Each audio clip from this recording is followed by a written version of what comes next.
தமிழ் மக்களுக்கு சேவை செய்யும் உங்கள் தாகம் எப்போதுதான் தீரும்? என் மரணம் வரைக்கும் அது தீராது குருண்லர்.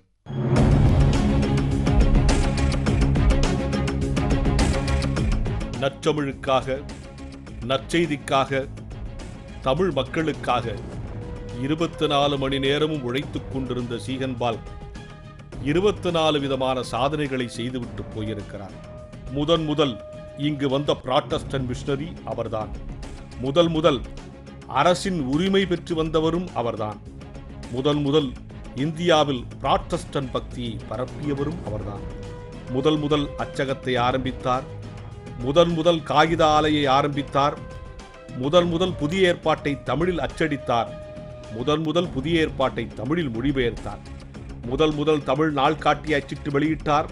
முதல் ஜெர்மன் ஞான பாடல்களை தமிழில் அச்சிட்டார். முதல் தமிழ் நூல்களை ஜெர்மன் மொழியில் வெளியிட்டார். முதல் தமிழ் உரைநடையை அறிமுகப்படுத்தினார். முதல் பெண்கள் பள்ளியை ஆரம்பித்தார். முதல் ஏழை பிள்ளைகளுக்கு காப்பகத்தை துவக்கினார்.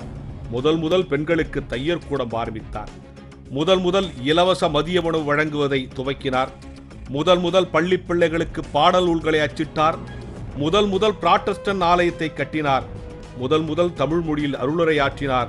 முதல் இறையியல் கல்லூரியை உருவாக்கினார். முதல் பல் சமய உரையாடலை துவக்கினார்.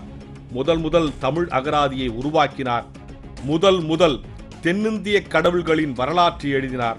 முதல் அருள் தொண்டில் பன்னாட்டு உறவை உருவாக்கினார். முதல் ஜெர்மனியில் தமிழ் கற்றுக் கொடுக்க பரிந்துரைத்தார். இத்தனை முதலை செய்த மிகப்பெரிய முதலாக நமக்கு வந்து சேர்ந்தவர் சீகன்பால். இப்படி நமக்காக உழைத்தவர் இறுதியில் தன் உயிரையும் நமக்காகவே கொடுத்துச் சென்றார்.